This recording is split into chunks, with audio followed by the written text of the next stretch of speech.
تو میں اس پہ ایک آسان جملہ بولتا ہوں کہ اسلام میں داخل کرتے وقت جو چیزیں آپ نے کسی سے پڑھوائی تھی نا، جب تک وہ ان چیزوں کا انکاری نہیں ہوتا اس وقت تک اسلام سے نکل نہیں سکتا وہ۔ آپ جب کسی کو مسلمان کرتے ہیں تو کیا آپ اس کو کیا یہ پڑھاتے ہیں لا الہ الا اللہ محمد رسول اللہ ابو بکر ولی اللہ؟ تو اب حضرت ابو بکر کا انکار کرنے سے وہ اسلام سے نہیں نکلے گا۔ سیدنا ابو بکر صدیق رضی اللہ تعالیٰ عنہ اس آیت کے تحت آپ صلی اللہ علیہ وسلم کے صحابی ہیں، کیونکہ یہ اس میں کیا الفاظ ہے، اذ یقول لصاحبہ، کہ جب وہ اپنے صحابی سے کہتے تھے، ساتھی سے۔ اب چونکہ سیدنا ابو بکر صدیق رضی اللہ تعالیٰ عنہ کی صحابیت قرآن سے ثابت ہو گئی ہے پرٹیکولرلی، اس لیے آپ رضی اللہ تعالیٰ عنہ کی صحابیت کا انکار کرنے والا کافر ہے، جو آپ کی صحابیت کا انکار کرتے ہیں۔ تو میں اس پہ ایک آسان جملہ بولتا ہوں کہ اسلام میں داخل کرتے وقت جو چیزیں آپ نے کسی سے پڑھوائی تھی نا، جب تک وہ ان چیزوں کا انکاری نہیں ہوتا اس وقت تک اسلام سے نکل نہیں سکتا وہ۔ آپ جب کسی کو مسلمان کرتے ہیں تو کیا آپ اس کو کیا یہ پڑھاتے ہیں لا الہ الا اللہ محمد رسول اللہ ابو بکر ولی اللہ؟ تو اب حضرت ابو بکر کا انکار کرنے سے وہ اسلام سے نہیں نکلے گا۔ اب چونکہ سیدنا ابو بکر صدیق رضی اللہ تعالیٰ عنہ کی صحابیت قرآن سے ثابت ہو گئی ہے پرٹیکولرلی، اس لیے آپ رضی اللہ تعالیٰ عنہ کی صحابیت کا انکار کرنے والا کافر ہے۔ بسم اللہ الرحمن الرحیم۔ السلام علیکم دوستو، آپ نے دیکھا اور سنا، اب نئے کلپ میں کہہ رہا ہے کہ حضرت ابو بکر صدیق رضی اللہ تعالیٰ عنہ کا انکار کر کے کوئی بندہ اسلام سے خارج نہیں ہوتا، وہ کافر نہیں بنتا۔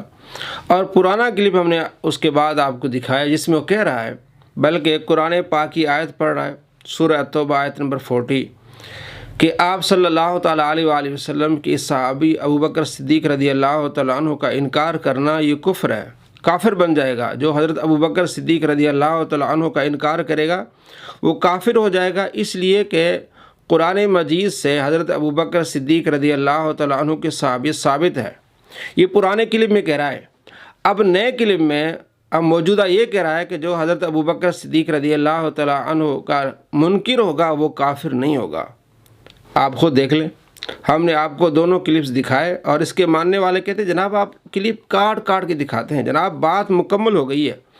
وہ اب کہہ رہا ہے کہ جناب حضرت ابو بکر صدیق رضی اللہ تعالیٰ عنہ کا منکر کافر نہیں ہوگا، اور پرانے کلپ میں یہ کہہ رہا ہے کہ حضرت ابو بکر صدیق رضی اللہ تعالیٰ عنہ کا منکر کافر ہے، کیونکہ قرآن کا انکار ہے، قرآن پاک کی ایک آیت کا انکار بھی کفر ہے۔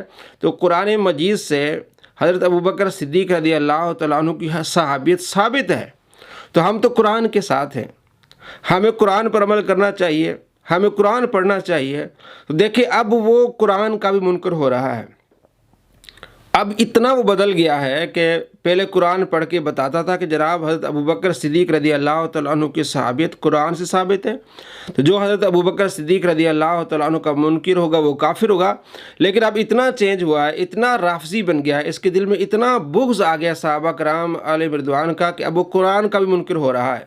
تو آپ کو بتانے کا مقصد یہ ہے کہ آپ ایسے لوگوں کے پیچھے جب جائیں گے، خدا نہ خواستہ کہیں آپ کے ساتھ بھی ایسا نہ ہو کہ آپ بھی قرآن کے منکر ہو جائیں، آپ بھی صحابہ کرام علیہ رضوان کے گستاخ نہ بن جائیں۔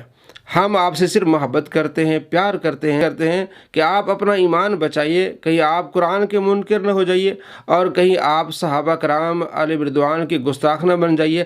ایسے لوگوں پر اعتماد کر کے جو اس صدی کے سب سے بڑے جھوٹے ہیں، ہم نے اس کے 100 جھوٹ دکھائے ہیں، اپنے آپ کو جھوٹا کرتا ہے۔ اور یہ کلپ جو آپ نے دیکھے اس میں بھی ایسا ہی ہے کہ پہلے کلپ میں کہتا ہے کہ ابو بکر صدیق رضی اللہ تعالیٰ عنہ کا منکر کافر ہے، اب کہتا ہے کہ کافر نہیں ہے۔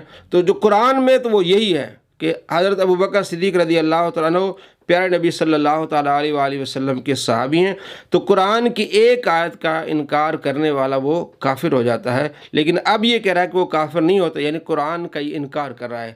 الامان والحفیظ۔